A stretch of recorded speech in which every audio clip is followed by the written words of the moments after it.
Bonjour à tous les amis, bienvenue dans cette nouvelle vidéo. J'espère que vous allez tous très bien depuis la dernière fois.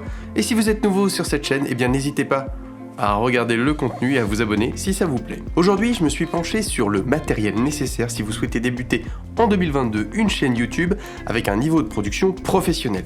Ce matériel, il va constituer en une base d'investissement pour vous et il va pouvoir évoluer par la suite en fonction de ce sur quoi vous voulez vous spécialiser.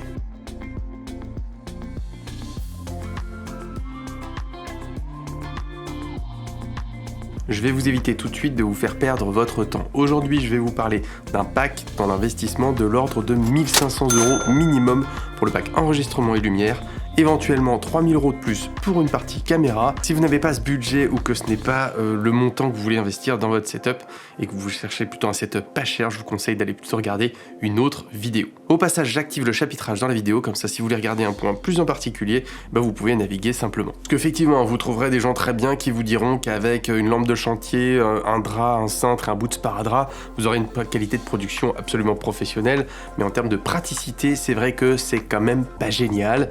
Exit aussi les investissements dans de la chinoiserie, du matériel non adapté ou non durable. Vous allez rapidement le remettre en question, au final ce sera un budget un peu foutu en l'air. Alors c'est vrai que comme ça peut paraître très important comme budget, mais sachez qu'en 2022, avec l'évolution des produits, la concurrence, la démocratisation, vous avez vraiment de la chance parce que ça vous coûtera en réalité beaucoup moins cher d'investir maintenant que si vous aviez investi il y a encore 3-4 ans de ça. Allez, sans plus attendre, on commence déjà par le premier point qui est le point le plus important, c'est l'enregistrement du son. On vous l'a dit, on vous l'a répété, personne, absolument personne n'a envie de regarder une vidéo dont le son ressemble à ça. Donc va falloir investir dans un microphone. Vous avez la solution Wireless Go 2 de chez Rode, qui est une solution d'enregistrement 2 canaux sans fil, que vous prendrez soin d'équiper avec un lavalier. Grâce à cette solution, vous pourrez enregistrer les dialogues jusqu'à 2 personnes, sans avoir besoin de contrôler l'environnement acoustique de la pièce, qui est quand même pas mal. C'est une solution aussi qui est nomade, elle va vous permettre d'avoir un enregistrement plus clair de la voix en extérieur, et ça met assez peu de temps à mettre en œuvre. Pour une solution un peu plus run and gun, essentiellement dédiée au vlog, je vais plutôt vous proposer l'utilisation d'un micro Canon super cardioïde.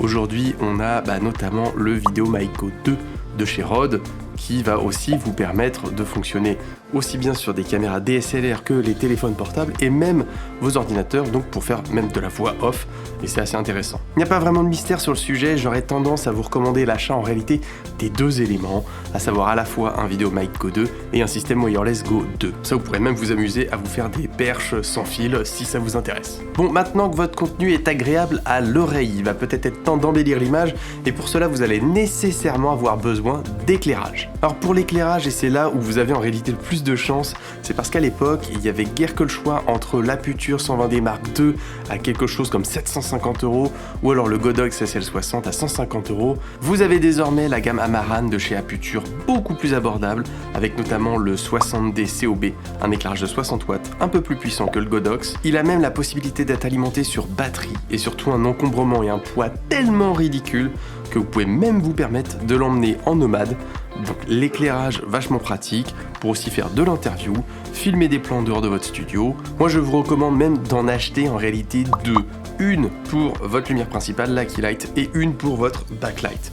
Vous aurez besoin du coup bien évidemment de diffuseurs pour ces lumières, et là le combo gagnant ça va être l'Aputure Light Dome 2 et l'Aputure Light Dome Mini 2.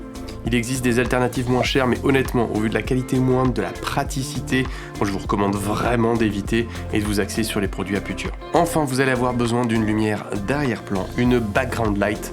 Et là, il y a plusieurs solutions. Moi, ce que je vous recommande et ce que j'utilise régulièrement, c'est le petit Pavotube 6C Mark II de chez Nonlight. Il est tout petit, il est super pratique, il fonctionne sur batterie, il sait faire du blanc, il sait faire de la couleur, il y a des effets, vous arriverez à le caler à peu près partout et n'importe où, il vous donnera toujours suffisamment de lumière. Bref, c'est vraiment un tout petit truc must-have à avoir. Must-have à avoir. Mais enfin, pour toutes ces lumières, il va quand même vous falloir des trépieds, des pieds à lumière. Le bon plan que j'ai trouvé dernièrement, ce sont des trépieds Godox en acier qui vont jusqu'à 2,60 m, ils supportent bien la charge et ils sont surtout à moins de 30 €. Au passage, je dénonce l'escroquerie des pieds en alu de chez Neewer, qui à l'époque, avant le Covid, sur Amazon coûtait quelque chose comme 12 € le pied, et sont passés à plus de 40 € le pied en période Covid. Merci à tous les Jean-Michel qui voulaient une lumière correcte pour faire leur vidéo zoom, et de nous avoir flingué le marché tout simplement. Allez, on passe au moment que vous attendez tous, et où je suis à peu près persuadé que la plupart de ceux qui regardent cette vidéo sont déjà équipés, à savoir la caméra. Bonne nouvelle, pour ça, normalement, ça ne devrait pas vous coûter trop cher, puisque pour débuter, eh bien, vous pouvez utiliser littéralement votre smartphone. En l'occurrence plutôt votre smartphone, si vous avez un smartphone haut de gamme, ça peut être suffisant au début. Vous avez de la chance parce que les Canon R5, Sony A7 IV, A7S III, vous n'en avez tout simplement pas besoin pour commencer. En l'occurrence, n'hésitez pas une seule seconde vraiment à partir sur une solution plein format, parce que l'offre s'est tellement démocratisée qu'aujourd'hui les prix sont devenus ridicules.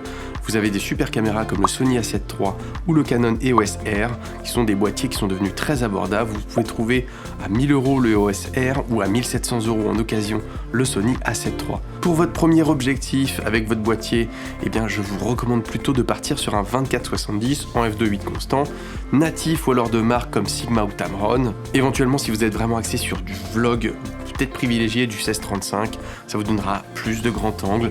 Ma recommandation personnelle du coup ce serait le Sony A7 III avec un 24-70 Sigma, ça vous donne 1500 € le boîtier en occasion, 1000 € l'objectif environ en neuf. Pensez bien évidemment à ajouter environ 250 € pour des cartes mémoire, des batteries, et puis en complément, n'hésitez pas aussi un petit trépied, 150-300 € en fonction de ce que vous souhaitez. Je récapitule du coup, on s'est dit que pour l'enregistrement on partait sur une base de Rode Wireless Go 2 avec des lavaliers, puis un Videomic Go 2, soit un pack à 350 plus 110 €. Au niveau des lumières, on part sur deux Amaran 60D COB plus un Light Power Tube 6C Mark II, softbox Aputure Light Dome 2 et Mini 2, trépied Godox, batterie NPF, etc.